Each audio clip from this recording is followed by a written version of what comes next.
시장은 지금 승부처에 와 있다는 걸 다시 한번 확인하시죠. 테크니컬 휩소, 기술적인 속임수들 참 많이 나올 수 있는 구간입니다. 지금은 어쨌거나 그동안 많이 밀렸다 하는 것에 대한 하나의 반등 정도? 예, 이 시장이란 것이 너도 좋고 나도 좋은 것은 절대 아닙니다. 네가 죽어야 내가 사는 거예요. 요즘 시장 정말 어떻게 말로 표현할 수 없을 정도로 변동성이 아주 극에 달한 그런 느낌입니다. 많은 분들이 불안해하고 있는 상황인데요. 그래서 오늘 우리 투자의 시야를 조금 넓히기 위해서 아주 전문가 한 분을 모셨습니다. 우리 GFM 투자연구소 이진우 소장님, 안녕하세요. 네, 안녕하세요. 네. 진짜 정말 어두운 그 암담한 앞날만 보였었는데 한 며칠 전서부터 나스닥이 급등을 해주면서 다시 10월 달은 이제 괜찮아지겠구나 다시 한번 희망을 갖게 됐는데 또 바로 며칠 안 가서 꺾어버리네요. 네. 일단 어떻게 이 10월 달 보고 계시나요? 예.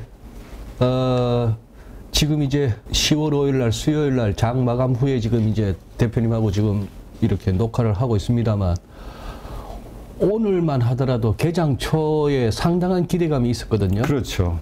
지금 10월 들자마자 뭐 미국 같은 경우도 뭐 10월 3, 4 그렇게 이틀 동안에 굉장히 역대급 상승세를 이틀 연속 보여줬고 우리도 개장 초에 뭐 코스피가 40포인트 정도 또 출발을 하고 했는데 이게 외국인 선물 매도세가 강화되고 이러면서 오늘 아마 삼성전자, 하이닉스, LG 에너지 엔솔 그거 뭐 이렇게 컨트롤 안 했더라면 지수가 많이 밀렸을 수도 있는. 그러게요. 그거 하이닉스와 진짜 그 LG 엔솔 같은 경우는 4, 5%씩 상승했지만 다른 주식 들고 있는 분들은 한 3%씩 급락했다고 다 그러더라고요. 그런 시기니까요. 어떻게 보면은 많이들 그렇게 생각했죠. 우리가 10월 3일 개천절 휴장하던 날 그 주말 9월 마지막 날 뉴욕과 유럽이 많이 빠졌지만 그래도 뭐 아시아도 그때 그 유럽이나 미국 대비 그렇게 많이 밀리진 않았지만 그래서 우리도 10월 3일날 생각보다는 잘 견뎠을 거야 싶은 그것도 합니다만 그 이후에 10월 첫날 강한 반등이 나오면서 우리도 당장에 2200을 회복하고 그래서 10월에 대한 기대감은 상당했습니다. 네. 저는 오히려 이렇게 한번 보시죠. 저기 10월 첫 거래일인 3일날 하도 장이 강하길래 지금 월가에서는 이렇게 강하게 시작하는 10월 첫 거래를 어떻게 보고 있나 싶어서 막 들어가 봤어요. 네. 그때 이제 10월 3일날 월요일날 밤입니다. CNBC 가니까 이래요. CNBC 가니까 이제 화면 보시면은 요새 또 갑자기 유명 인사가 됐어요. 그렇죠. 코지 콰탱이라고. 이렇게 보니까 또 영화 배우 같기도 해요. 영국 재무장관입니다. 네. 이번에 뭐 저 트러스 그 총리 내각에서 이제 재무장관을 하고 있는데 감세안 내놨다가 이제 된통 시장으로부터 문매를 맞고 있는데 75년생이네요.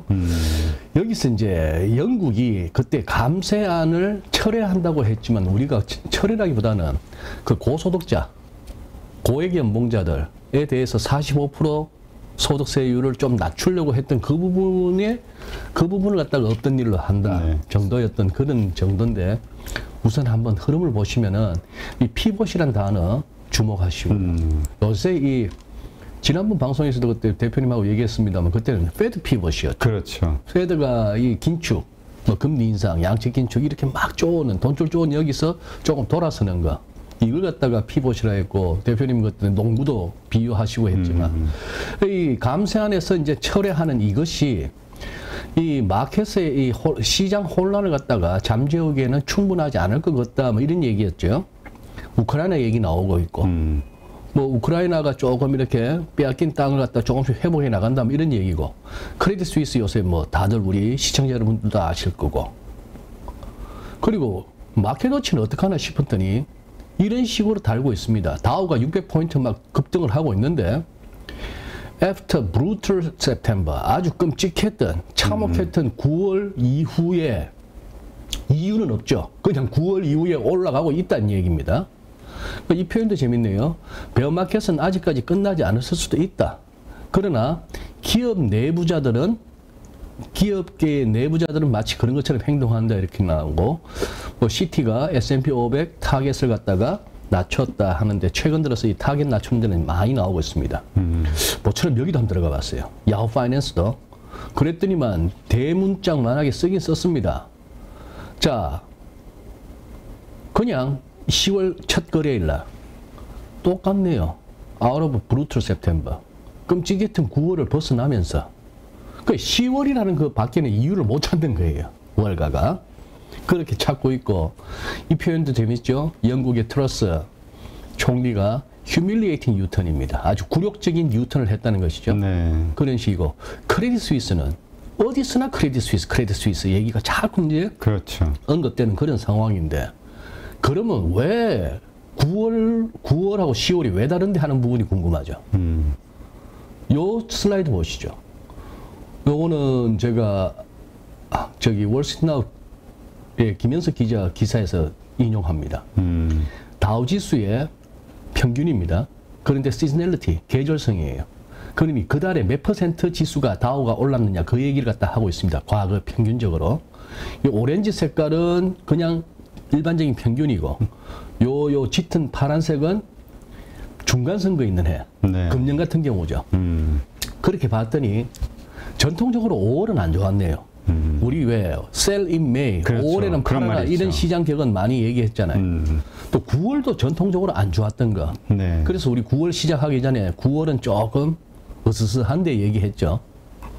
그리고 이제 전통적으로 역사적으로 통계적으로 이 마지막 4분기는 가더라 말입니다. 그래서 뭐 산타렐리 얘기도 나오잖아요. 그렇죠. 여기에 대해서 이제 헤지펀드들이 미증시 폭등의 진짜 이유는 헤지펀드의 분노의 베팅이다. 뭐 이런 식으로 이제 자, 그래서 10월인 겁니다. 달라진 거 없잖아요. 그렇죠. 연준이 태도를 바꿨습니까? 영국이 뭐 영란은행이 조금 국채 사주마 뭐 이렇게 나오기도 했다고 합니다만 우크라이나 쪽에 상황이 달라졌습니까? 아무것도 달라진 거 없는데 달력 한 장 넘겼다고 한번 그리고 아무래도 기술적으로 감해도 국면이 있으니까 이제 뭐 그런 식으로 하는데 조금 장 안 좋을 때는 저는 장 좋을 때는 여기 들어갈 필요가 없습니다. 헛다리 짚으니까 제로헤지가. 장 안 좋을 때는 제법 읽을 만한 기사들이 많아요. 근데 여기를 갔더니 여기도 멜트다운 먼데이 커밍 쫄았어요. 그렇죠. 월요일 여기도 월요일 날 혹시나 그냥 멜트다운 되는지 근데 월요일 급등을 해버렸지 않습니까? 그렇죠. 그리고 노드스트림 사보타지 얘기가 자꾸 나오는데 러시아는 하지 않았다. 그러나 said they know who did. 러시아는 누가 그 짓을 했는지는 안 돼요. 음모론에 예, 약간 이 사이트 자체가 좀 그런 그게 많죠. 네. 여기도 보시면 또 Who profits from pipeline terror입니다. 자, 서방에서는 러시아의 사보타지라 그러고 있고 여기서는 또 테러라 그러죠. 그 테러 맞아요. 거기를 갖다가 터뜨리지 않고서는 그 가스가 누출되고 할 그런 게 아닌데 누가 그러면 이 파이프라인 테러를 통해서 이익을 얻겠느냐 이거 생각해 보면은 쉽잖아요. 그렇죠. 러시아가 왜 자신들의 돈줄을 갖다 그렇게 파괴합니까? 이상하죠. 뭐 그런 식인데 더 얘기하면 저도 조심해야 되니까. 미국 불어 비자 발급.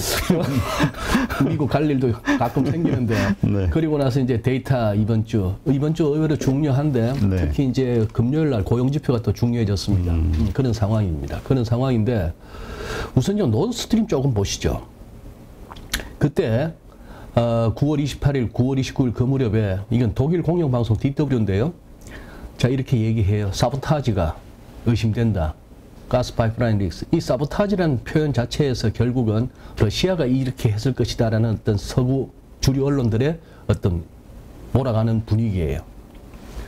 여기 지금 이 노드스트림 1하고 2 여기서 이렇게 어느 나라 영해에도 속하지 않는 공해상에서 한 3군데, 지금까지는 4군데라고 밝혀졌습니다. 절묘하게 공해상에서. 네. 그런 식이고 이렇게 됐는데, 자, 그 이후에 보시면은, 그러고 나서 바로, 이때 9월 29일이 아니구나. 9월 29일이 아니고 9월 한 19일, 20일 무렵이었죠. 자, 한 열흘 정도 왔는데, 로이터 기사 보십시오. 진실이냐, 블러핑이냐, 뻥카냐. 왜 푸틴에 핵 쓰겠다는 이 워닝이 서구로 하여금 우려하게 만들었느냐. 이런 제목이 나왔죠. 오늘은요. 미국 국방부 펜타곤이 말하기를 러시아 핵무기들의 이동에 대해서 이동과 관련한 보고서에 대해서 뭐 증거나 무슨 해명을 갖다가 자기들이 해줄 수 없다는 겁니다. 슬슬 지금 자꾸 핵 얘기 나오는 거예요. 마치 그거 한 것처럼 지난 12월부터 해가지고 1월 결국 2월 그 러시아가 우크라이나 쳐들어가기 전에 그래서 미국이 끊임없이 경고했었죠. 시장에선 사실 미국의 미국이 너무 과하다. 네, 이렇게 평가했었죠. 마치 소련은 절대 그럴 수 없다. 러시아 보고 제발 좀 우크라이나 좀 들어가 주라라고 들릴 정도로. 그래서 이번 이 핵과 관련한 자꾸 이런 어떤 서구 언론에서 또 미국 백악관에서 국방부에서 이렇게 자꾸 군부를 떼는 것에 대해서도 불안합니다. 그런 면도 있고. 거기다가 지금 이거 보세요. CNBC 노스코리아 뉴클리어 해가지고 한번 검색했더니만 29일자 지금 말이에요. 해리스 부통령 떠나자마자 쐈다 얘기죠. 미사일. 10월 1일 날은 결국 한 주 만에 4번째래요. 일주일 만에 4번째 탄도미사일을 쏘았다는 얘기입니다. 자, 지금 이거는 오늘자입니다. 지금 보시면은 어젠가요? 그저께인가요? 이게 지금 일본 영공을 넘어갔다는 거 아닙니까? 일본 영공을 넘어갔는데 특히 홋카이도 북해도를 넘어가니까 여기 막 경보. 그렇죠. 미사일이 일단 자기들한테 오니까. 위로 막 날아가고 하니까 경보 사이렌 울리고 난리가 났죠. 이 북한의 미사일 발사가 워싱턴에 어떤 경고를 갖다가 워싱턴의 어떤 경각심을 갖다 자꾸 올리고 있다 이런 얘기고. 그러다가 우리 미국하고 우리나라하고 지금 또 동해상에서 한미연합 훈련하고 있잖아요. 여기서 또 미사일을 쏘았다 이 말입니다. 네. 이 대응하기 위해서. 그러다 또 강릉에 또 지금 불도 났고요. 뭐가 또 현무 좀 잘못해서 떨어졌다. 자, 근데 이제 오랜 세월 동안 적어도 이 북한의 군사적 도발, 뭐 미사일 발사 이런 거에 대해서 우리 국내 정신이 참 둔감했는데. 그렇죠. 오늘은 조금 영향을 받는 것 같아요. 느낌이. 그래요? 조금 이 흐름이 예전보다는 조금 그거하다. 뭐 이런 차원이라서 그래서 참 그런 생각을 하고 있습니다. 또 이렇게 지난달 중순에 대표님하고 8.15에서 했던 것 같은데 그때도 뭐 별로 좋은 말씀은 못 드리고 갔습니다만 오늘도 희망 회로는 제가 못 돌리겠습니다. 그래요? 걱정하지 마시고 돌리시면 제가 희망 회로는 돌리겠습니다. 근데 진짜 말씀하신 대로 어쨌든 흐름 자체는 참 찜찜한 것들이 많아요. 게 많죠. 네. 그러니까요. 그래서 이제 많은 분들이 그럼에도 불구하고 희망을 갖는 분들은 어쨌든 일어나는 현상 자체는 어쨌든 나스닥의 랠리니까 그러다 보니까 이게 이제 저점 아닐까에 대한 희망을 갖는단 말이죠. 근데 걱정되는 건 이 저점이라고 생각했던 것이 만약에 깨지게 되면 그때는 어떤 일이 벌어질까? 이거에 대한 고민하시는 분들도 있거든요. 그렇죠. 네. 희망 회로.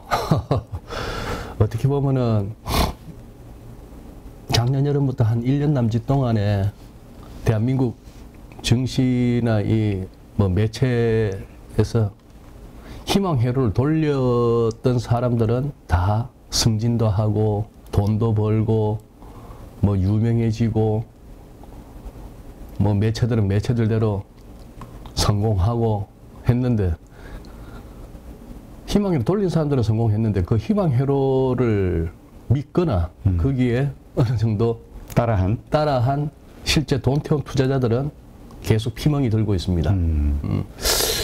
이제는 뭐 그 정도면 되지 않았나 싶은 생각도 할 만도 한데 우선 이 친구도 한번 언급하고 싶습니다. 월가의 영원한 황소요. 언제나 오른다고 하는 친구. JP모건의 마르코 콜라노비치. 그래요? 예. 이 친구가 9월 19일만 하더라도요. 이 친구가 왜 유명해졌나 하면은 2020년 3월 달에 그때 코로나 팬데믹 선언하고 나서 세계 증시가 폭락을 할 때 바닥 근처에서 지금은 사야 된다라고 강하게 주장했던 친구인데 네. 그때 이후 랠리 보세요. 스타가 될 만하죠. 그렇죠. 그때 이후에 캐시우드 스타 된 거 보세요. 그렇죠. 몰려온 돈으로 재무제표는 너덜너덜하지만 스토리만 좋은 것들로 몰빵을 질렀다가 확 왔는데 그 지금 이제 고생을 하고 있지 않습니까? 그런 상황인데 한번 이제 그렇게 되고 나서는 금년 들어서는 지난 3월 달에 또 히트를 쳤어요.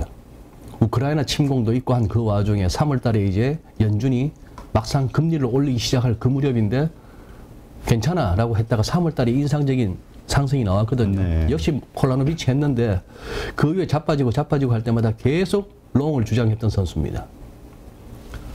롱을 주장했던 선수고 9월 중순에도 이렇게 했던 거예요. 9월 중순에도 네. 지금부터는 정시 하반기 제한되어 있다. 왜? 기업 실적이 좋고 또 낮은 인수탑은 지금 포지션 많이 줄었잖아. 그렇죠. 그리고 기대 인플레이션이 잘 고정되어 있다. 심리적으로 기대 인플레이션이 더 이상 위로 안 간다. 지표상으로는 이미 꺾였다라고 뭐 하더라고요. 할 수 있죠. 네. 매크로가 조금 덜 부정적인 거로 나타날 때마다 강력한 랠리가 펼쳐질 잠재성이 있다 하면서 9월 달에도 그렇게 얘기를 하니까 마켓에서 이렇게 얘기하고 있죠. 이 호키시한 아주 매파적인 연준이 두려운가? 그렇다면 그러나 JP 모간의 마르코 콜라노비치는 다운사이드는 제한되어 있다고 이렇게 했다 해서 크게 다뤄줬습니다. 제일 큰 근거는 금년 들어서 18%나 빠졌는데 뭐 많이 빠졌는데 이런 얘기고 심지어 월스트저널도 이날 보도를 합니다. 증시 최종 마침내 바닥을 친 걸까? 왜? 마르코 콜라노비치가 이렇게 얘기한다. 근데 이 친구가 딱 9월 30일 날 한 며칠 장 엄청나게 빠졌잖아요. 그렇죠. 그때 이제 고객들한테 보내는 노트에서 리포트에서 이게 나온 겁니다. 매파 연준하고 지정학적 위기 탓에 좀 그거 할 것 같다 이겁니다. 그러니 영원한 황소 월가에서 가장 불리시한 친구가 꼬리를 내린 거예요. 그러면서 이때 불과 열흘 정도 전에 했던 말이 강력한 기업 실적 이걸 갖다가 강 세장의 근거로 됐던 친구가 3분기 어닝 전망치를 이만큼이나 낮춥니다.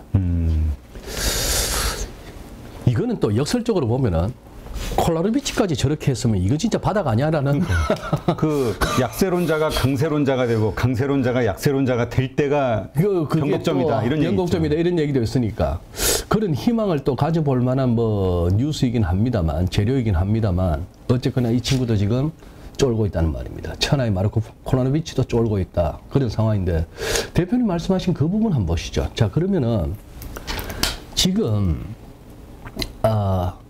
자 기술적 분석을 갖다가 이렇게 가볍게 보시거나 좀 우습게 보시는 분들에게는 또 죄송한 흐름들이 나갑니다. 그러나 지금은 이만한 설명도 없다고 저는 자부합니다. 다우지수예요. 네. 이동평균선은 그냥 월가 친구들이 좋아하는 51선, 100일선, 200일선으로 단순화했습니다. 그렇게 했고 이게 연초에 역사적 고점이었죠. 쿵쿵쿵 떨어집니다. 이 우크라이나 침공했을 때고요. 그러고 나서 3월 달에 그때 연준이 뭐 금리를 올리고 자시고 하는데도 장 좋았어요. 아까 말씀드린 마르코 콜라노비치가 또 한 번 히트 치던 때. 그러다가 여기 왔고 5월 달에 빠졌고 했다가 결국 6월 달에 쿵 했고 그다음 6월 중순부터 우리가 6월 17일부터 8월 16일까지 엄청난 랠리가 있었지 않습니까? 예. 이거 갖고 말이 많았잖아요. 그렇죠. 바닥 봤니 안 봤니? 그러다가 지금 이렇게 왔고 제일 컸던 이유는 저 파월 의장의 요겁니다. 요거. 파월 의장의 잭슨홀 연설이었죠. 잭슨홀. 예. 이빨 악물고 나왔죠. 그리고 요 때는 또 뭐였습니까? 8월 CPI가 싶었던 거예요. 이것도 사실 커서만 따라와 보십시오. 차트에 선 끊는 걸 절대 무시하지 마십시오. 이것도 보시면은 잭슨홀 때문에 쿵 했던 시장이 여기서 돌아설 수 있었던 것은 이 선 때문입니다. 이 저점과 이 저점을 연결해 이 선쯤 오니까 된 거 아니야 하고 또 들이대다가 CPI 나오니까 아니네 했고 여기서 이중바닥 흐름도 기대했으나 밀렸죠. 네. 그러나 선만 잘 끊두시면은 고점끼리 한번 연결해 보면은 이 또 채널을 하단이네요. 그러네요 또. 그죠? 네. 이쯤에 극단적인 과매도 국면이죠. 그러니 아까 달도 바뀌겠다. 아까 살펴봤다시피 헤지펀드 중에는 이 중에는 분명 투기적인 하방 세력들도 많아. 공매도도 많아. 그렇죠. 요것들 한번 잡아먹자. 하면서 강하게 한번 땡겼을 수도 있는 겁니다. 이거 보시죠. 나스닥입니다. 나스닥은 거의 이중바닥 기대감이 아직도 살아있어요. 장중 저점으로는 아직까지 6월 16일 날 이 장중 최저점을 아직까지 안 깼습니다. 그런 상황에서 이제 이틀 연속 강하게 나왔죠. 자, 근데 미국 증시도 지금 첩첩산중입니다. 첩첩산중은 첫째는 이거예요. 이 선 열어줘야 됩니다. 우하향하는 점선 이거 열어줘야 돼. 고점끼리 연결한 최단기 최근의 하락 추세선. 그러나 피보나치는 남들 한번 끄어보시고 그러고 나면 여기입니다. 이번 또 8월 중순부터 이번까지 3분기 말 9월 말까지 이 하락에 대해서 또 절반을 되돌리는 쯤이 11,860, 70 뭐 이 정도인데 여기 오면 또 51선하고 100일선이 기다리고 있어요. 네. 이것도 열어줘야 됩니다. 뭐 출렁출렁 거리겠죠. 그러다가 이렇게 하면은 뭐다? 그 다음엔 이 선이 기다립니다. 이 선이 기다리고 있는 데다가 아마 시간이 가면 갈수록 평균 개념으로 가다 보면 제일 위에 있는 200일선이 아마 이 선하고 붙을 겁니다. 그러니 얘 넘어야 되죠. 그 다음에 51선, 100일선 있는 이 절반 돌리는 거 아니면 61.8%? 61.8%가 이쯤 갈 수도 있고 시간이. 그러나 끝내 결국 12,000대 초반까지는 가능할까? 뭐 이 정도로 이제 생각하는 네. 그런 상황. 대표님 보시는 김에 제가 오늘 한경에서 했던 얘기이기도 하지만 너무 짧은 시간이라서 제가 진짜 드리고 싶었던 메시지가 전달이 안 돼요. 아, 그래요? 예, 815에서는 그래도 시간적 여유가 있으니까 같은 내용을 보셨던 시청자분들이라도 조금 더 제가 전하고 싶은 말씀, 테슬라입니다. 테슬라가 월요일 날 급락을 했잖아요. 그렇죠. 무슨 3분기 차량 인도 대수가 뭐 시장 예상치는 35만 몇천 대인데 뭐 한 만 몇 대 적었다고. 그게 저렇게 10몇 점 8% 떨어질 그걸까요? 거기다가 뭐 로봇이라고 공개했는 거 보니까 솔직히 허접하지 않습니까? 저희 우리 별명을 져줬는데 뭐라고? 부축 로봇. 부추 로봇? 부축. 로봇을 부축하고 옆에 뭐 와이어도 달려 있고 뭐 이렇게 뭐 번쩍 들 때 잡아질까봐 스태프들이 전전긍긍하는 모습도 보이고 하던데. 아니 무슨 뭐 분기에 30몇만 대 판 거 갖고 저 주가가 정당화 될 수 있을까요? 아, 새끼 또 테슬라 모르는 놈이 또. 테슬라는 그런 게 아니야. 자율주행 테슬라만 하나요. 그런데 어쨌거나 차티스 눈에는 그 급락 와중에도 왜 여기서 멈췄을까? 왜 한 이틀 여기서 버둥거릴 수 있을까? 이 선입니다. 이 선. 저점에 대한 예, 지지선. 이 선입니다. 이 선인데 일단 선에서 멈췄어요. 그런데 큰 그림 보실까요? 야, 안티 테슬라들 중에는 이렇게 얘기합니다. 안티 테슬라들 중에 특히 차트 보는 사람들은 이거 왼쪽 어깨, 머리, 오른쪽 어깨, 헤드앤숄더 지금 만들고 있다. 이 선 깨지면은 큰일 난다. 그런 얘기를 하고 있죠. 거기다가 저는 개인적으로 일론 머스크라는 사람을 아직도 파악 중인데 모르겠습니다. 이 좋은 친구인지 좀 나쁜 그건지 천재인지 또라이인지 무한데 지금 이 얘기 아니에요. 갑자기 없던 일로 될 것 같았던 트위터 인수를 갖다 다시 하겠다는 거 아니에요? 그렇죠. 뭐 하자는 거죠? 그러니까 그 일론 머스크는 양면에 뭐라고 양날의 검? 양날의 칼. 참 굉장한 캐릭터예요. 네. 그거 한데 그리고 저는 개인적으로 여기도 계속해서 주목합니다. 엔비디아. 네, 지난번 방송에서도 한번 큰 차트 들고 왔었던 것 같은데 일간으로 보시면 뭐죠? 고점 346불대에서 119불까지 65.5% 빠졌습니다. 이 엄청난 주식이 정말 안타까운 거는 이때 우리 너무 많이 들어갔어요. 서학들이. 그렇죠. 예. 또 이때 너무 엔비디아 너무 뻔뻔질 했어요. 여기저기서. 이 각도에서 뻔뻔질을 한 겁니다. 저는 45도를 넘어서는 데에서는 정말 뻔뻔질들 안 했으면 좋겠어요. 그렇죠. 그래서 참 사람 심리가 움직임이 낮은 거나 좀 안 움직이고 있는 거나 이런 거에는 참 관심도 없고 산다 해도 되게 꺼려지는데 막 올라가고 있는 거는 따라붙는 그거는 심리가. 리딩방에서 찍어줘도 사람들이 관심을 안 가지니까. 그렇죠. 이미 뭔가 눈에 보여야. 이미 눈에 띄게 싶은 것을 해줘야 이게 장사가 되거든요. 자, 그런데 지금 현 시장에 이 엔비디아라는 회사에 대해서 모르시는 우리 투자자분들은 없을 거고 굉장히 좋은 회사인 거 인정합니다. 그러나 문제는 이 과도했던 거예요. 네. 이 과도했던 걸 지금 거의 다 되돌렸는데 자꾸 제가 드리는 말씀, 여기서 얼마나 더 빠져야 그럼 용서가 되겠니? 버블이었다 치자. 그러면 이 정도면 용서해도 아직도 용서 안 되니? 용서가 더 빠져야 돼. 여기서 10월, 11월 가서 종가가 이쪽 내려오면은 종가를 갖다 이쪽으로 잡아 당기면은 가격 뚫고 내려옵니다. 네. 굉장히 크리티컬한 시점인 거예요. 이 종목은. 여기서 더 밀리면 진짜 암담한 겁니다. 그렇죠. 예, 그런 상황이고 그나마 여기서 이렇게 다지고 올라왔던 구간이기 때문에 쉽게는 안 밀리죠. 그런 상황이긴 합니다. 그런데 이걸 갖다가 이제 이런 매체에 가보니까 국채 수익률이 살짝 하락한 거. 이게 결국 투자자들의 에피타이트를 자극했다는 거예요. 약간 위험 선호 심리를 갖다 자극했다는 겁니다. 국채 금리가 좀 빠지니까. 네. 그런데 이 기사에 또 이런 얘기도 있습니다. 투자자들은 shouldn't expect a quick recovery for Nvidia. 엔비디아 주가가 급속하게 회복될 것을 기대해서는 안 된다. 왜? 지금 PC 마켓에 단기적으로 헤드윈스, 역풍들이 너무 많다는 거예요. 이제 이런 정도로 해서 지금 차트를 몇 가지 보여드렸습니다만 굉장히 테슬라나 엔비디아 같이 누구나 알만한 종목들이 굉장히 크리티컬한 레벨에 와 있고 그리고 뉴욕 증시도 이 정도에서는 기술적인 반등이라도 노려볼 수 있는 대목까지는 왔다.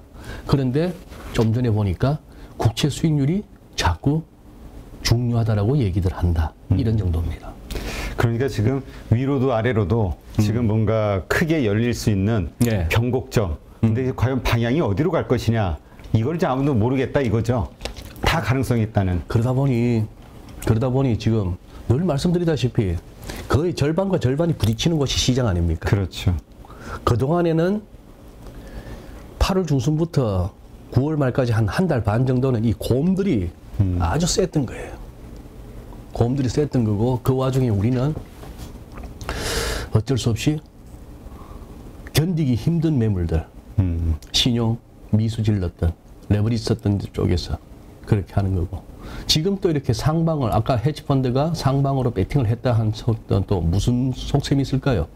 마치 밈 주식들이 그렇게 했던 것처럼 지금 여기에는 연준, 영국, 우크라이나 등등 해서 무슨 세상 망하라고 세상은 망하는 대신 나는 팔자 고치겠다는 놈들이 너무 많다. 월가에도 한국에도 여기저기. 네. 이놈들 한번 꼬랑태 먹여야겠다. 얘들 한번 죽여야겠다. 쇼충이들 한번 몰살을 시켜야겠다. 여기도 분명 레버리지 썼을 세력이 있을 텐데. 그렇죠. 그거는 뭐 2, 3%짜리 한 사나흘만 땡기면 저거 감당을 어떻게 합니까? 이 시도도 있는 거고 지금 굉장히 변동성이 커질 수밖에 없는 거죠. 네. 그러니까 하여튼 지금 어떤 식으로든 그 논리를 만들어서 그 공격할 수 있는 네. 저 쇼 쪽이나 롱 쪽이나 네. 예. 그러한 환경이라는 거 이게 결국 엄청난 변동성을 유발할 수밖에 없는 시장 이 우리 바탕이라는 거 네. 이거를 이해한다고 하면 근데 또 이런 얘기 하시는 분도 있어요. 휩소라고 휩써. 네. 결국은 변곡점에서 일어나는 것이 극심한 변동성이다. 바닥에서 일어나는 현상라고 생각하시는 분들도 있거든요. 또 여기서는 테크니컬 휩소, 기술적인 속임수들 참 많이 나올 수 있는 구간입니다. 오버슈팅이 있는 반면에 또 하락장에서는 또 언더슈팅도 과하고 한데 지금 보여드리는 두 개의 차트는 지금 계속되는 어떤 뭐 동호 반복입니다만 시장은 지금 승부처에 와 있다는 걸 다시 한번 확인하시죠. 아까 지금 나스닥 같은 경우에 데일리를 살폈고 그런 상황 하에서 주요 종목들 나스닥 지수에 큰 영향을 미칠 만한 굵직한 종목들도 살펴봤습니다만 지금 상황이 여기까지 와 있습니다. 지금 뭐냐 하면은 지금 제가 지금 이 피보나치 리트레이스먼트 레벨 끊어놓은 시작점을 보세요. 금융위기 왔을 때의 저점입니다. 네. 지난번 방송에 제가 말씀드렸어요. 지금 우리는 현재까지는 코로나 때의 저점 이후 완화적 통화정책, 양적 완화, 확장적 재정정책, 돈 막 풀어제끼는 거, 그 돈으로 해서 왔던 이 코로나 랠리, 코로나 버블에 대해서 얼마까지 되돌릴 수 있는가를 따지고 있다 그랬어요. 네. 그래서 이게 펼치면 이게 얼추 절반 내지는 61.8% 사이에서 왔다 갔다 하고 있는 겁니다.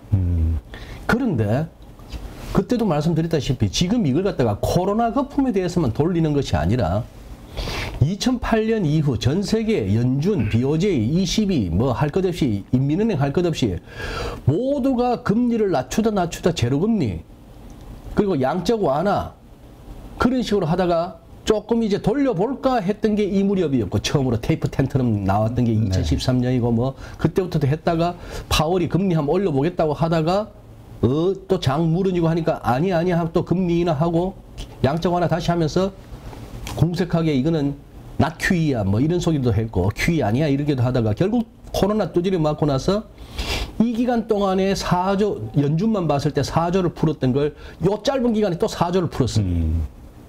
그러니 이런 그래프가 나올 수밖에 없는데 지금은 똑같은 얘기입니다. 이제는 이 저금리와 양적 완화 돈풀기라고 해서 끌어올렸던 이것이 투더문 각도까지 만들었더니 이게 되돌아서는데 왜 이러한 장을 가능하게 했던 중앙은행들이 연준을 필두한 중앙은행들이 금리 올리고 돈줄 쪼겠다고 했으니 꺾일 수밖에 없는 거죠. 그러니 여기서부터 피보나치를 따지는 게 아니고 2008년, 2009년 저점에서부터 피보나치를 따지자 말입니다. 그러면 첫 고비에 도달한 겁니다. 나스닥이. 네. 38.2%에 온 거예요. 여기서 되돌려야만이 이거는 뭐다? 적절한 조정이고 여기서 이 국면에 대해서도 조정의 맥시를 채우고 다시 위를 가능한 거고 이 부분 결국 못 버티고 깨지면은 기술적으로는 나스닥 8,800 밑으로도 가는 겁니다. 닷컴 버블 때 78.4%였어요. 고점 대비. 네. 금융위기 때 55.8%였습니다. 지금 34.8%예요. 처음 겪으신 분들은 이런 장은 처음 본다. 처음 보시는 거죠. 이렇게 힘든 장이 있었겠나? 이렇게 힘든 장 많았습니다. 아, 그러게요. 그러니까 참 저렇게 따지면 그런데 그 전까지 이번이 더 힘들다고 체감하시는 분들이 많은 게 아마 그 전에 이렇게 만들어져서 시장에 대한 어떤 기대감 네. 이게 아마 크게 있었던 상황이라 더 아프게 느끼는 것 같아요. 그렇습니다. 네. 그렇습니다. 거기다가 피보나치만 보더라도 크리티컬하지만 이 후행 스팬 보십시오. 닷컴 버블 무너질 때도 후행 스팬 결국 여기서 못 견디고 밀리니까 후행 스팬이 뚫고 내려오지 않습니까? 네. 금융위기 때도 보세요. 그것도 이 월간 정도의 큰 차트에서 금융위기에서도 결국 뚫고 내려오니까 훅 밀리죠. 지금 여기서 못 버티면은 내려간다, 뚫고 내려온다는 얘기입니다. 그러니까 지금 아주 중요한 그 마지노선이라고 표현해야 될까요? 이게, 마지노선. 예, 이게 안 지켜지면은 나스닥 지수 나스닥 1,500 정도가 안 지켜지면은 그때는 엄청난 폭락이 있을 수도 있다. 예. 그래서 야 아까 엔비디아 여기서 이런 종목들이 더 빠져야 된다고 안 믿기는데 저도 어느 정도 공감이 가는데 그래서 이제 걱정되는 게 애플 잡아질까 봐요. 네. 마지막 보루인 애플마저. 그러니까 그 다 뭐 이 마지막에 그 시그널로 보이는 게 키 맞추기다 이런 표현들을 많이 하시잖아요. 그동안 네. 잘 버텼던 게 이제 네. 확 떨어지는 현상. 그러니까요. 그래서 그래 당신 말은 더 떨어진다는 거야. 뭐 하는 거야? 어떻다는 거야? 그래요. 제 마음 속에는 이것도 떨어질 가능성도 배제하지 않습니다. 근데 그걸 갖다 지금 이 시점에서 이럴 수도 있고 저럴 수도 있는 것이 시장이기 때문에 이럴 겁니다라고 말씀은 못 드리고 있는 거죠. 근데 이걸 갖다 돌려 세우기 위해서는 많은 곳에서 도와줘야 됩니다. 일단 당장 고용지표, 그 다음에 인플레 지표 이런 것들이 연준이 더 인상 안 쓰도록 해줘야 되는 거예요. 그러니까 안 좋게 나와야 된다. 예를 들어서 고용지표가 일자리 창출 개수가 당장 이번 주 금요일 날 막 더 시장 전망치 한 25만, 28만인데 이게 또 30만, 40만이고 실업률이 뭐 지난달 나왔던 거에서 뭐 별로 변화도 없고 여전히 3%대고 이러면은 안 되는 거예요. 그렇죠. 다음 주 가서 확인하게 되는 이제 또 9월 CPI가 뭐 헤드라인은 좀 떨어지겠죠. 헤드라인은 좀 떨어져서 뭐 잘하면 8% 초반 아니면 7%도 들어갈 수도 있고 한데 근원 그리고 전월비 이런 부분들이 생각만큼 팍팍 안 밀려준다면은 지금 고용시장이 조금 식어서 일자리 구하기가 좀 힘들어지는데 소리가 나오고 실업률이 올라가든지 인플레가 확 꺾이든지 그런 상황 하에서 뭐 영국 같은 데서도 조금 그 불안감이 진정되든지 달러가 조금 약해져 주든지 이렇게 많은 것들이 동시에 필요 충분 조건을 다 갖춰줘야만이 여기서 이제 지지된다 봐야 되겠죠. 지금은 어쨌거나 그동안 많이 밀렸다 하는 것에 대한 하나의 반등 정도. 예. 그렇다면 우리 이 투자자들이 어떤 마인드로 지금 그 준비를 하고 있어야 될까요? 어떤 분들은 정말 공격적인 분들은 그래 바닥 확인 고 예, 이렇게 하시는 분도 있고 아 불안한데 뭔가 쎄한데 하면서 좀 그 촉이 있으신 분들은 또 팔기도 하더라고요. 오늘 아침에 그 저희 채팅창을 보니까. 아 그래요? 네. 어떻게 대처하는 게 미리 안 좋을 거를 예상하고 파는 것도 불안하고 왜냐면 다 물려 있는 상황이니까 네네. 손실 확정하는 게 어렵죠. 그렇다고 또 지금 뭐 그렇기도 하고 공격적으로 사기도 그렇고 그럼 현금을 들고 있자니 그저께 못 사신 분들은 또 아깝단 말이에요.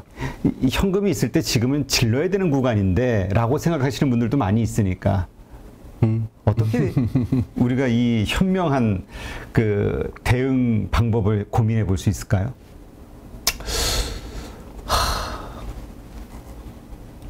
그러니까 그게 욕심이거든요. 그렇죠. 대표님. 돈 벌고 싶다. 이 장에서. 네. 하방을 노리는 사람들은 더군다나 세상 망해도 좋아. 나는 이 세상 망하는 와중에 한번 숏으로 과감하게 질러서 한번 벌어볼 거야. 거기다 또 욕심을 내는 것이 그냥 인버스도 아닌 꽃버스로 가죠. 그렇죠.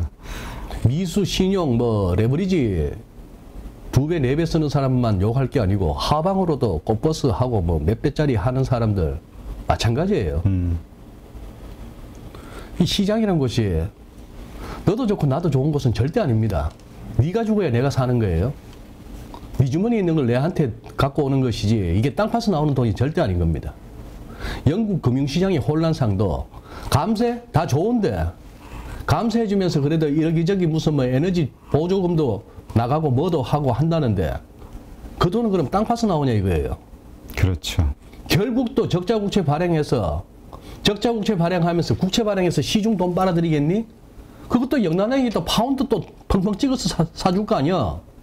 그러니 파운드 폭락, 영국 국채 길트 가격 폭락, 시장은 단숨에 1분도 안 걸리는 거죠. 그 감세 정책 아니라고 발표를 떡 하는데 맹하게 생겼지 않습니까? 이것도 걸릴라. 미국의 총리를. 한국어 모를 거예요. 네? 한국어 모를 거예요. 모르시겠지. 어디 맹한 정치인이 어디 한둘인가요? 그렇죠. 그저 국민들이 꽁돈 준다면 다 좋아할 거야.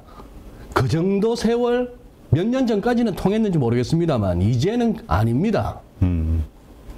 꽁돈 준다면 세금 덜 거둔다면 그냥 나라 돈 풀어준다면은 그걸로 바로 시장이 응징해 버리잖아요. 그렇죠. 네. 결국 시장이 항복한 거죠 이번에. 아 지금 거기에 대해서 좋은 표현이신데 전에 한번 방송에서 제가 왜 장볼 로드리게 교수의 거품 만들어지는 과정 한번 소개해 드렸지 않습니까? 아 그랬습니까? 제가 그걸 기억할 거라는 생각을 하셨군요. 임 대표님 아침부터 저녁까지 요즘 진짜 제일 바쁘신 유튜브인데 그래요. 일일이 다 기억하시기 힘드시죠? 거기 뭐 불트랩, 베어트랩 얘기도 나오고 네. 그 다음에 무슨 뭐 환상 최종 단계에서 뉴 패러다임 그러다가 이제 자빠지고 하는 데서 불트랩 한번 나오고 뭐 현실 부정 디나이얼 나오고 이러다가 결국 공포가 오다가 마지막에 커피츄레이션이라는 단어 요즘 미국 시황에서 자주 봅니다만 이 항복 네. 결국 다 투미하게 되는 그렇죠. 아주 속을 후벼 팔아 8.15에서 이진우 부를 때마다 내 속이 미어진다 하시겠지만 10% 20% 때는 그렇게 얼굴이 시커매질 정도로 고민하면서 이걸 잘라야 돼 말아야 돼 하시는 분들이 손실이 40% 50%쭉 가면은 마음이 편안해져. 얼굴이 편안해지세요. 네. 그게 사람입니다. 그 자포자기. 네. 그러면서 각오하죠. 내가 20% 30%도 그때 내 진짜 변비가 생길 정도로 고민하면서 견뎠는데 절반? 아이씨 뭐 내 아들 줄 거야 하고 가요. 그런데 그게 자기 샀던 거에 70% 80% 마이너스가 찍히면은 결국 던집니다. 진짜 바닥에서 던진다고 하더라고요. 다들 그 경험담과 그러한 어떤 교훈을 갖다가 다 선배나 하다못해 아버지한테 삼촌한테 다 들었어요. 그렇죠. 또 이거 동어 반복입니다. 전에 했던 말씀이에요. 그래서 다들 각오를 해요. 나는 절대 그러지 않으리. 나는 무조건 지키리. 버티리. 근데 그걸 갖다가 40% 50%도 견뎠던 사람 70% 80% 가면 던지기 돼 있는 게 사람이고 던질 수밖에 없게끔 상황을 몰아갑니다. 그렇죠. 그 상황에서도 세상은 더 망할 것 같은 뉴스가 쏟아질 테니까. 예. 그런데 철저히 교육되고 철저하게 마음의 준비를 해서 이번에는 과거와 달리 과거 금융위기나 닷컴 버블 때나 조금 약세장이다 싶었을 때와 달리 이번에는 제가 보기에는 끝까지 안 던질래 하는 투자자들이 많으세요. 이번에는 좀 학습이 많이 된 것 같아요. 학습이 많이 된 거예요. 예. 워낙에 유튜브를 통해서 그렇게 강조했던 분들이 많고 그러니 단순하게 이건데 10만 원에서 저기 뭡니까 10만 원에서 5만 원 왔을 때 안 자르잖아요. 그렇죠. 근데 10만 원에서 8만 원, 20만 원, 20% 그때 한번 잘라 보시죠. 그래 20%가 이제 그게 났는데 그럼 8만이 됐잖아요. 네. 그러니까 반등해서 올라왔을 때 10만 원에서 내가 10만 원 갖고 투자를 했다가 20% 손실이 나서 8만 원에서 잘랐어요. 네. 결국 20% 터지고 이제 마이너스 나고 내 손에 다시 10만 원이 8만 원 돼서 줄어들 있습니다. 그러고 나서 걔를 5만 원에 한번 사보죠. 5만 원에 사서 7만 원 갈 수 있었거든요. 10만 원도 같은 주식인데. 그렇죠. 그러면 그 잃었던 2만 원이 회복이 됩니다. 근데 10만 원을 갖다가 8만 원에서 견뎠어요. 7만 원도 견디고 6만 원도 견디고 5만 원도 견뎠어요. 견뎠더니 결국 돌긴 돌아. 몇 년 걸릴지는 모르겠어요. 네. 근데 얘가 다시 10만 원 간 데는 꽤 오랜 시간이 걸립니다. 그래서 과연 우리가 지난 이번 동학개미, 서학개미 열풍 가운데에서 숱한 채널들에서 강조했던 손절하면 바보야. 손절하는 순간 손실은 확정이야. 주식은 사고 파는 게 아니야. 모아가는 거야. 우리가 철저하게 학습된 거. 돈을 잠재우지 마. 돈이 돈을 벌게 해. 우리가 귀가 따갑도록 들었던 그 패러다임들. 돈이 돈을 어떻게 법니까? 사람이 돈을 버는 거지. 네. 자, anyway. 그 부분에 대해서 한번 고민해 보실 때가 된 거예요. 그리고 또 하나, 네. 이 정도 빠져서 그러면 손절하라고? 이미 늦었죠. 그렇죠. 이미 늦었기 때문에 여기서 손절하십시오 말씀도 못 드리겠고, 이 크리티컬한 승부처에서 조금은 더 손실을 줄일 수 있는 4분기 랠리가 나올 가능성도 없잖아 있고, 그렇기 때문에 여기서 그거 하라고 하겠습니다만, 다만 버티는 경우 이거는 각오하셔야 됩니다. 버텼기 때문에 굉장히 지지부진한 장이 오래 갈 수 있어요. 하긴 그 바닥 근처에서의 투매, 이것이 급반등의 첫째 조건이라고들 얘기 많이 하는데 그게 잘 안 나올 수 있으니까, 그렇다면 그 매물, 악성 매물이 소화되는 기간이 상당히 지루하게 지난하게 끌어질 수 있다, 이렇게 이해를 해야 되는 거습니다. 대표님, 그리고 요즘 그런 얘기들 많이 해요. 꼭 주식에서의 주가의 흐름이나 어떤 손절 여부 이걸 떠나서 실물 경제나 비즈니스 쪽에도 마찬가지입니다. 뭔가 하면은 과연 지금 우리 21세기에 우리가 지금 자본주의 체제 하에 살고 있는가를 자꾸 의심하게 되는 상황이에요. 무슨 말씀인가 하면은 자본주의가 자본주의다울 수 있는 것은 좀 가혹한 얘기지만 망할 수 있기 때문이에요. 그렇죠. 파산이 있기 때문이에요. 주식이 또 강하게 다시 일어날 수 있는 것은 강한 어떤 손절과 매물 소화가 있기 때문입니다. 아파야 파괴가 있어야 새로운 그게 되는데 지금 보시면은 거의 제가 봐서는 2008년이 그거죠. 그때 이후로 미국을 비롯해서 자본주의의 선두주자들 사이에서 죽이지를 않습니다. 그렇죠. 대마불사, 법적인 도덕적인 어떤 그 근거 부족한 가운데에 일단 틀어막아줘. 이런 것들. 그러다 보니까 이게 지금 과연 자본주의야, 사회주의야, 공산주의야, 뭐 애매해지는 거죠. 이제 그런 상황이 되니까 그거는 잘 생각해 보시면은 헐리우드와 충무로에서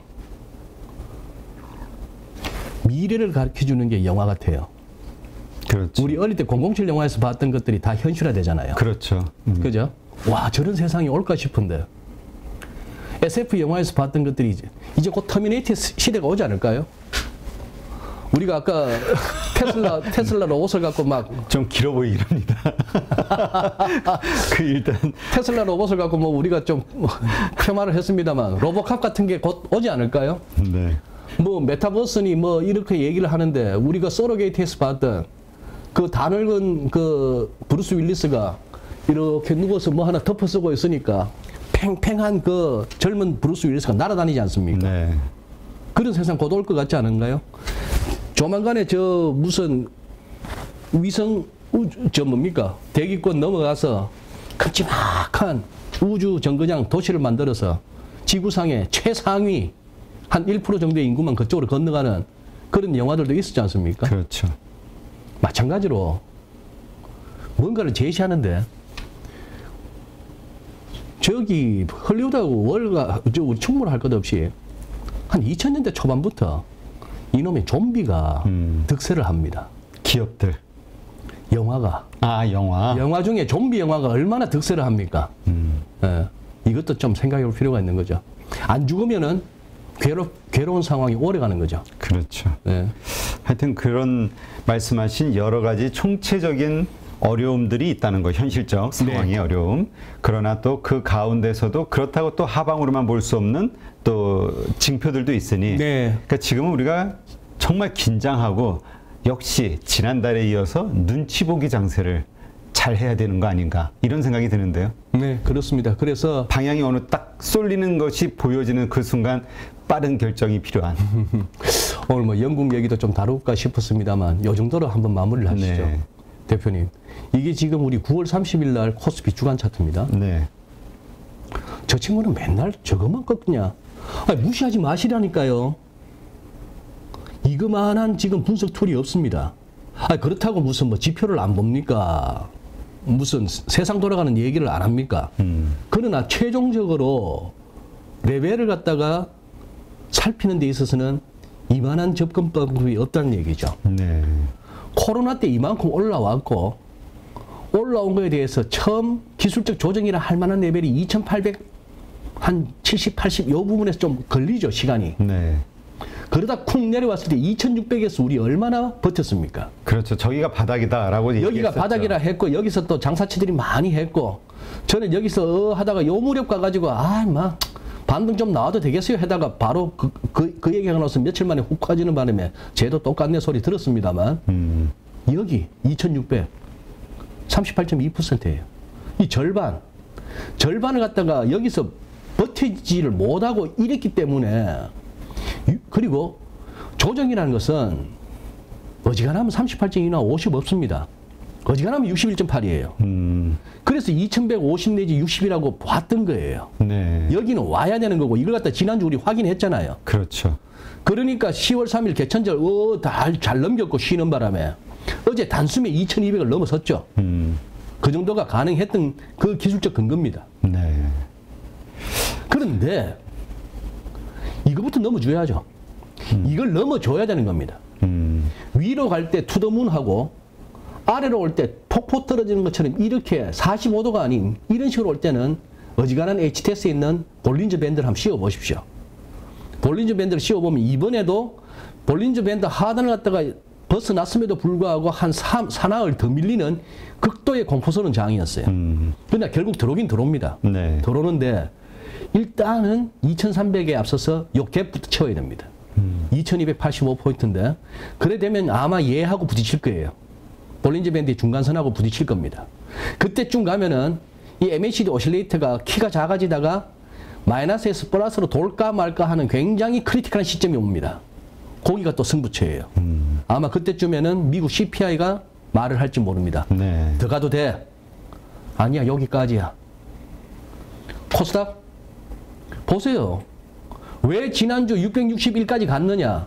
제가 666포인트라고 이런저런 방송에서 기회 있을 때마다 말씀드렸습니다. 그 섬찟한 666포인트.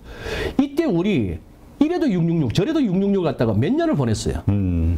이 코로나에 돌아섰는데 조정의 맥시는 666포인트란 말입니다.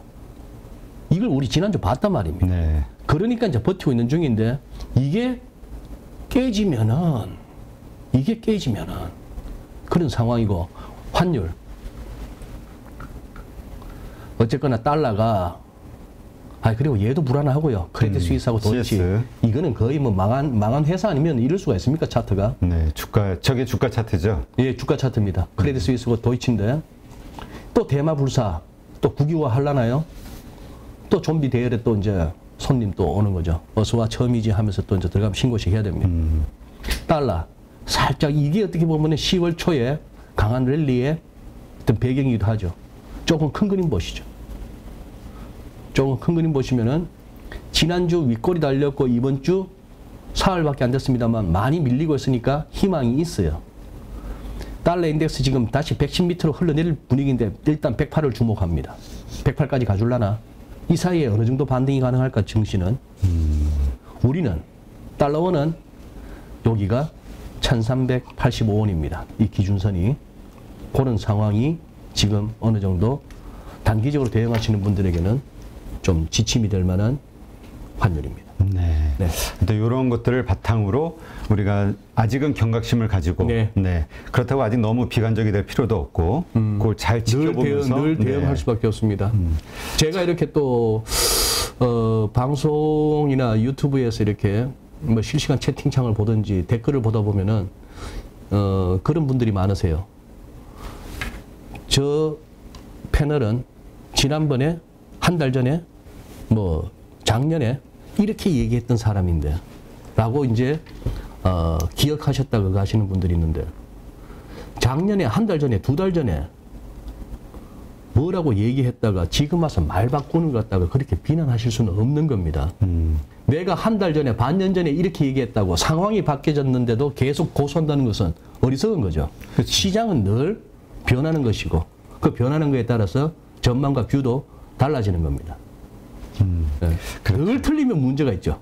그거는 우리 시청자분들이 이제 어느 정도 분류가 되시잖아요. 그러니까 그 뷰가 달라진 게 중요한 게 아니라 그 이유, 네. 이유가 무엇이냐, 근거에 자꾸 우리가 집중을 해야. 그렇습니다. 네. 네. 지금은 우리가 좀 여러 가지로 부족하니까 많은 도움을 받지만 이러한 훈련을 통해서 이제 스스로 사고하고 스스로 판단하고 할 수 있는 좀 뭐라 그럴까요? 실력을 키워나가야지 결국은 투자자로서 설 수 있는 거잖아요. 그렇습니다. 네. 예. 그리고 지금 아마 지금부터 한두 달 리딩방이 극성을 부릴 겁니다. 여러분들이 하루에 한 서너 통씩 받을 거예요. 문자. 왜냐하면 문제가 많은 곳에 네. 자꾸 고민하는 사람들이 많으니까. 사람들이 많고 절박한 분들이 많기 때문에 답은 안 보이는데 이 친구들은 시원하게 제시하니까. 그렇죠. 그런데 그걸 믿고 들어갔다가 나중에 항상 후회하는 결과가 나온다. 네, 그렇습니다. 네. 알겠습니다. 하여튼 스스로 우리가 막 고민해서 찾으려고 해야지 남이 쉽게 이 문제를 풀어줄 거라고 절대 기대해서는 오히려 더 큰 돈을 잃을 수 있는 가능성이 커진다. 늘 말씀드렸지만 개인 투자자, 이른바 먹이사슬의 제일 아래쪽을 두툼하게 형성하는 리테일 이 부분에서 시장에서 성공할 확률은 제가 봐서는 두 자리가 안 됩니다. 즉 10%를 넘기 어렵습니다. 10 중에 내가 늘 잃거나 실패하는 9에 속할지 나는 성공하는 벌어제끼는 한 명이 속할지를 다들 한 명에 속할 것 같아서 시작하셨을 거예요. 네. 그러나 그것은 18세기도 19세기도 20세기도 21세기에도 개인이라는 것은 그러한 한계를 갖고 있는 것. 네. 그러니까 그렇게 막연한 어떤 자신감이나 생각을 갖는 것보다 내가 그렇게 돈을 벌 수 있는 그 10%에 들어갈 만한 이유가 있는가를 한번 따져보는 거. 그렇죠. 이것도 좀 철저한 자기 분석이 필요할 것 같아요. 자기 분석이 필요합니다. 네.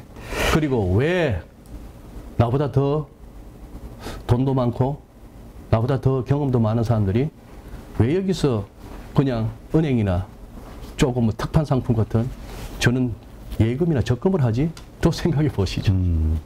알겠습니다. 하여튼 큰 변동성 가운데에서 우리 많은 개인 투자자들의 고민이 깊어지는 가운데 우리가 이 현재의 상황, 시장을 어떻게 바라보고 또 분석하고 어떻게 대응할지 한번 차분하게 점검해보는 시간을 가졌고요. 역시 아마 많은 분들이 좀 새로운 어떤 경각심을 좀 갖지 않았을까. 왜냐하면 우리가 자꾸 브레이크도 있고 이게 네. 악셀도 있고 해야 되니까 네, 그런 시간이지 않았을까 싶습니다. GFM 투자연구소 이진우 소장님의 깊은 인사이트 다시 한번 감사드립니다. 네. 수고했습니다. 고맙습니다. 누구나 1시간 안에 200개 종목에서 좋은 종목을 고를 수 있는 그런 능력을 배양할 수 있도록 제가 도와드리려고 그렇게 하고 있습니다.